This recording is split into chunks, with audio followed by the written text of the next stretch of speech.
बस्तर के युवा पत्रकार मुकेश चंद्राकर का शव सेप्टिक टैंक से बरामद किया गया। मुकेश चंद्राकर 1 जनवरी की रात से गायब थे। इधर पत्रकार मुकेश चंद्राकर के हत्यारे सुरेश चंद्राकर को पुलिस ने गिरफ्तार कर लिया है। मुकेश को मारने से पहले आरोपी से खूब तड़पाया। आजकल सोशल मीडिया और न्यूज़ चैनल पर मुकेश चंद्राकर की हत्या के केस काफ़ी चर्चा में है। इस केस में सबसे ज़्यादा हैरानी वाली बात यह है कि एक चचेरे भाई ने अपने रिपोर्टर भाई की हत्या करवाकर उसकी डेड बॉडी अपने फार्म हाउस के सेफ्टी टैंक में डलवा दिया और फिर उस टैंक को ढंग से पैक करा दिया ताकि किसी को इस बारे में कुछ भी पता ना चले। कौन है रिपोर्टर मुकेश चंद्राकर और उसका चचेरा भाई सुरेश चंद्राकर? इस वीडियो में हम इन दोनों को बीच की दुश्मनी को विस्तार से समझेंगे।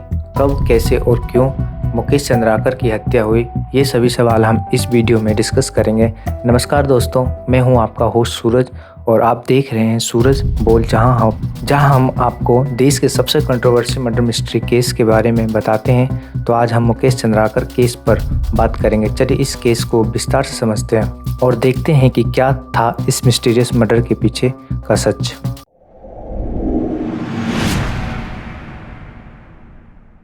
मुकेश चंद्राकर का जन्म छत्तीसगढ़ के बीजापुर जिले के बांसगुड़ा गांव में हुआ था। यह गांव 2000 के दशक के मध्य में नक्सली हिंसा से पूरी तरह प्रभावित था। रिपोर्ट्स के अनुसार इस हिंसा ने उनके परिवार को भी प्रभावित किया, जिसके चलते उन्हें बीजापुर में एक सरकारी शरण स्थल में शरण लेनी पड़ी।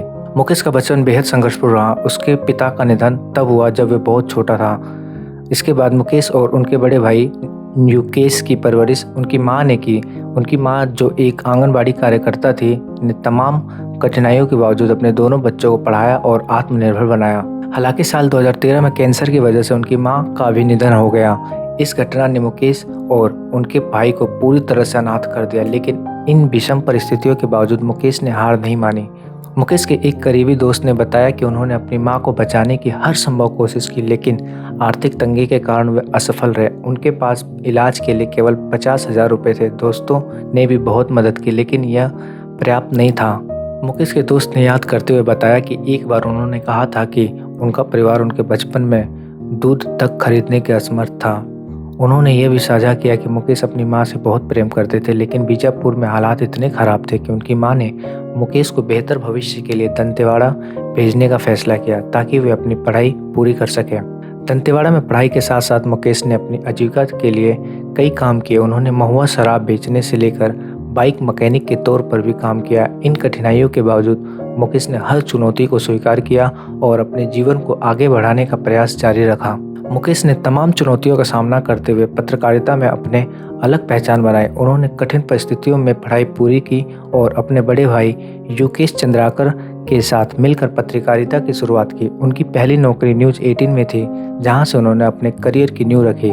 इसके बाद उन्होंने कई प्रमुख मीडिया संस्थानों में काम किया और बड़ी बड़ी खबरों को कवर किया और अपनी काबिलियत को साबित किया। छत्तीसगढ़ के बांसगुड़ा जैसे इलाकों में जहां 10वीं पास करना भी गर्व की बात मानी जाती है, मुकेश चंद्राकर ने तमाम चुनौतियों के बावजूद पत्रकारिता के क्षेत्र में नई ऊंचाइयों को छुआ। मुकेश चंद्राकर ने पत्रकारिता की शुरुआत सच दिखाने के उद्देश्य से की थी, लेकिन जब वे विभिन्न मुद्दों पर रिपोर्ट बनाकर अपने चैनल को भेजते थे तो अक्सर उनकी रिपोर्ट के कुछ हिस्से जो सरकार या छत्तीसगढ़ के आम लोगों से जुड़े होते थे, चैनल द्वारा काट दिए जाते थे और उन्हें प्रसारित नहीं किया जाता था। इतना ही नहीं, उनके काम का क्रेडिट भी उन्हें कभी नहीं दिया जाता था। इन परिस्थितियों से निराश होकर उन्होंने खुद कुछ करने का फैसला किया। इसी वजह से 11 मई 2021 को उन्होंने अपना यूट्यूब चैनल बस्तर जंक्शन शुरू किया। इस चैनल के माध्यम से वे अपनी रिपोर्टिंग खुद करते थे और बिना किसी दबाव के सच्चाई लोगों तक पहुंचाने का काम किया करते थे। मुकेश चंद्राकर उस समय चर्चा में आए जब उन्होंने 2021 में बीजापुर में नक्सलियों द्वारा अगवा किए गए एक सीआरपीएफ जवान की रिहाई में अहम भूमिका निभाई। मुकेश चंद्राकर ने 2021 में बीजापुर में नक्सलियों द्वारा अगवा किए गए सीआरपीएफ जवान राकेश्वर सिंह मन्हास को बचाने में बड़ी भूमिका निभाई। 3 अप्रैल 2021 को बीजापुर में नक्सलियों और सुरक्षा बलों के बीच मुठभेड़ हुई थी। इस घटना में 22 जवान शहीद हो गए, 31 घायल हुए और नक्सलियों ने सीआरपीएफ की कोबरा बटालियन के जवान राकेश्वर सिंह मन्हास को बंधक बना लिया। मुकेश चंद्राकर, जो बीजापुर के पत्रकार थे, इस मुश्किल समय में नक्सलियों से बातचीत की और अपनी सूझबूझ से राकेश्वर सिंह की सुरक्षा रिहाई करवाई। उन्होंने राकेश्वर सिंह को अपनी बाइक पर बिठाकर सुरक्षित जगह तक पहुंचाया। उनकी इस बहादुरी ने उन्हें पूरे देश में पहचान दिलाई। इस घटना का एक वीडियो भी मौजूद है जिसमें मुकेश को सीआरपीएफ जवान को बाइक पर सुरक्षित ले जाते हुए देखा जा सकता है।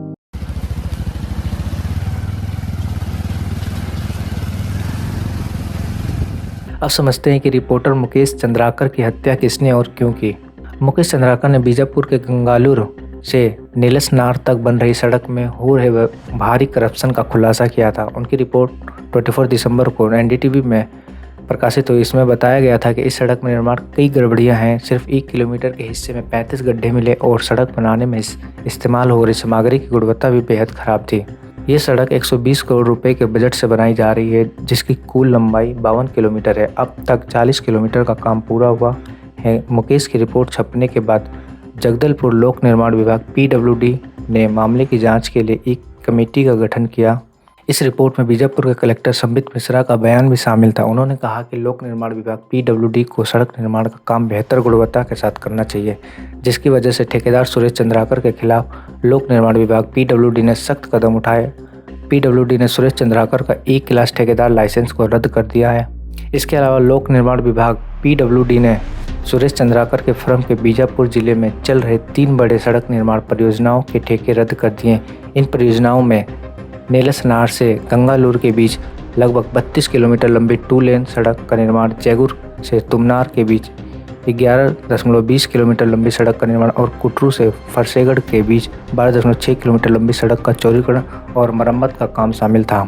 ये ठेके इसलिए रद्द किए गए क्योंकि इन परियोजनाओं में घटिया निर्माण सामग्री का इस्तेमाल हो रहा था और गुणवत्ता मानकों का पालन नहीं किया जा रहा था।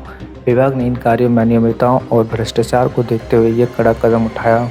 सुरेश चंद्राकर छत्तीसगढ़ के बीजापुर जिले का एक बड़ा ठेकेदार था, जिसे राज्य के लोक निर्माण विभाग PWD से कई सड़क निर्माण और अन्य प्रोजेक्ट्स के ठेके मिले थे। वह एक क्लास ठेकेदार था, जिसका मतलब है कि उसे बड़े सरकारी काम मिलते थे।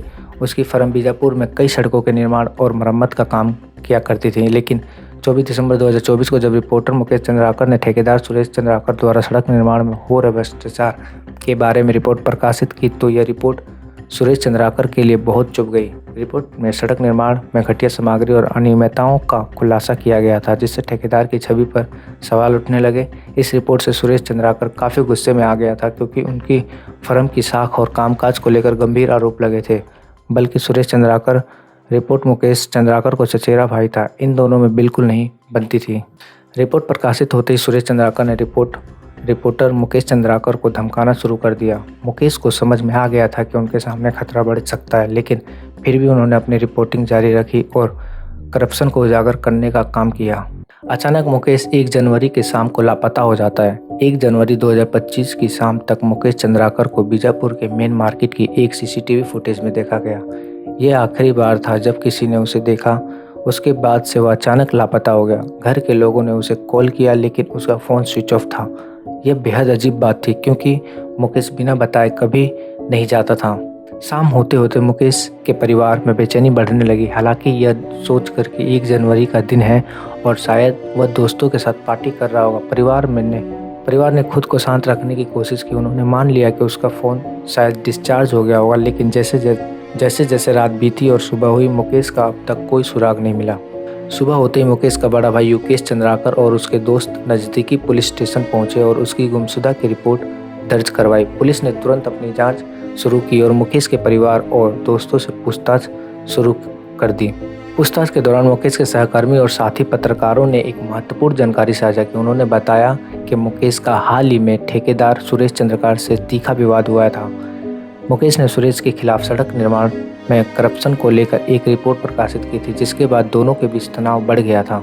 सुरेश चंद्राकर का नाम सुनते पुलिस ने उसकी गतिविधियों का जांच शुरू की। पुलिस को पता चला कि सुरेश का एक फार्म हाउस है, जो शहर से थोड़ी सी दूर पर स्थित है। जब पुलिस जांच के लिए सुरेश के फार्म हाउस पहुंची, तो उन्होंने वहां एक सेप्टिक टैंक देखा। यह टैंक हाल ही में बनाया गया था और उसकी चुनाई ताज़ी लग रही थी।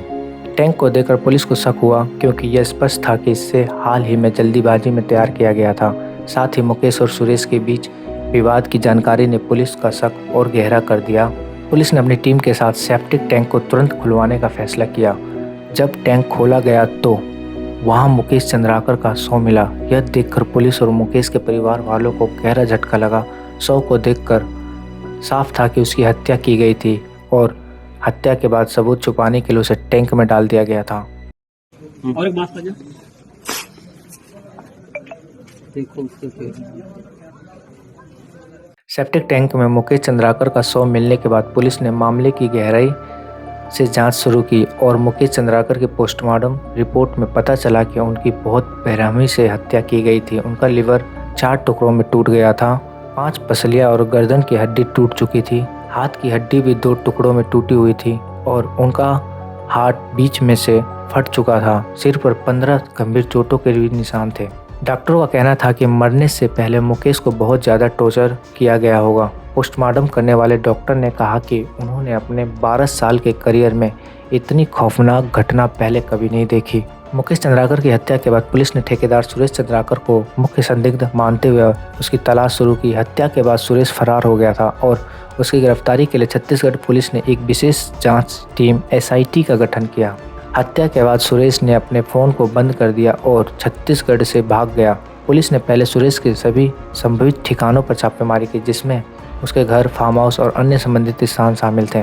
पुलिस ने सुरेश की कॉल डिटेल रिकॉर्ड, CTR और उसके बैंकिंग लेन देन की जांच की। उसकी लोकेशन ट्रैक करने के लिए पुलिस ने तकनीकी निगरानी का सहारा लिया। सुरेश के सहयोगियों और फर्म के कर्मचारियों से पूछताछ के दौरान पुलिस को उसके छिपने के संभावित स्थानों के बारे में जानकारी मिली। पुलिस को सुरेश की लोकेशन हैदराबाद में ट्रेस हुई। SIT ने हैदराबाद में एक ऑपरेशन चलाकर उसे गिरफ्तार कर लिया। गिरफ्तार के दौरान सुरेश ने पहचान छिपाने की बहुत कोशिश की, लेकिन पुलिस ने उसे घेर दबोचा।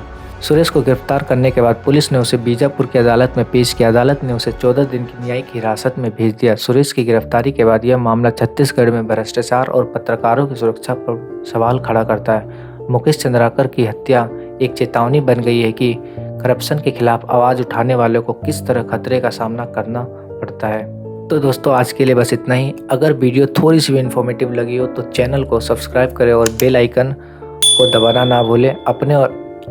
अपना और अपने परिवार का ध्यान रखें। मिलते हैं अगले वीडियो में, तब तक के लिए जय हिंद, जय भारत।